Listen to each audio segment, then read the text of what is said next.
Hi and welcome to I Am Not Julia Child. In today's episode, I'll be showing you how to make a Persian stuffed chicken. We need, obviously, one chicken, some string to tie it up with later when it's roasting, so it's a bit of a bondage chicken, this dish. The usual salt and pepper, some raisins, some prunes, and some apples, which we need to core and chop. Butter's here for cooking the onions in. And the flavoring for this is cinnamon. So just take the apple, slice it, quarter it,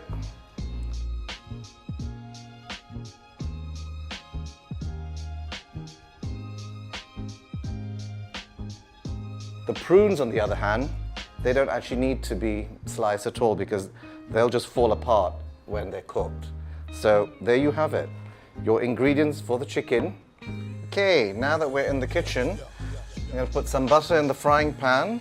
I like to use a lot of butter because it's just really nice. The problem with butter is it burns really fast, so you might want to add some olive oil to it to stop it from burning, because you don't want a brown butter.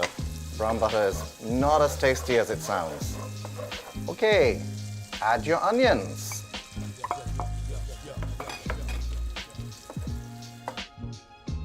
Okay, now that the onions are softened up a little bit, get that pile of fruit that we had before and just put it all in.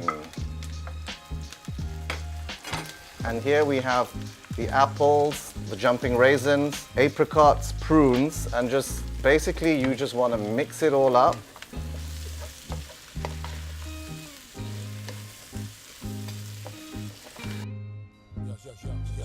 We can just leave it there for a few minutes. Cover it. Okay, as you can see, the mixture is getting a little bit stickier and it's reduced quite substantially. So you sort of know it's time to add the cinnamon. You probably won't need more than half a teaspoon. So sprinkle it liberally all over and then just stir it in.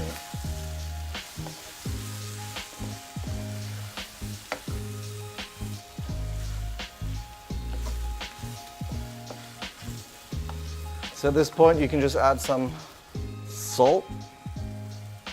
And don't be too liberal with the salt because you don't want this to be a salty, savory filling. You want it to be a balanced filling. Black pepper.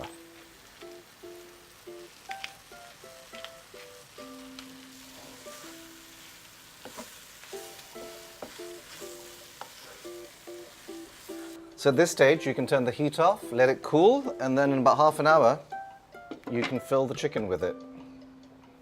Okay, now that the fruit has reduced and cooled down a bit, we need to stuff the chicken. First, you need to take the chicken and sort of dab it dry, so when you roast it, it browns nicely. Dab it all over with a paper towel, and then make it stand on its head, as it were. And just take a spoon and stuff it.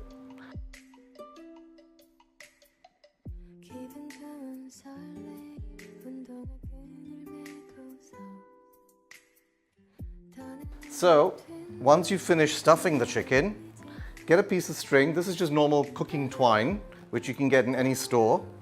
So underneath it goes, round his wings, through his legs, and then under the parson's nose, and then get the two legs together. I like to go twice round, so it sort of keeps everything together. It doesn't matter if you have extra twine, it just makes it safer. Make a bow, and you're good to go. Now there's a nice compact chicken for you. Just put your chicken there on the baking tray, and then baste it with a lot of butter, because this is going to brown it beautifully and give it a really, really beautiful flavor. So now with the chicken basted in butter, melted butter, we take it to the oven that's been preheated to 160 degrees, okay? So just make sure that before you do any of this, you preheat your oven, okay? So bye chicken, see you later. So, if you want to impress friends and family, this is the dish you bring to table. The stuffed Persian chicken, roasted and filled with fruit. This is not Julia Childs saying goodbye and bon appetit.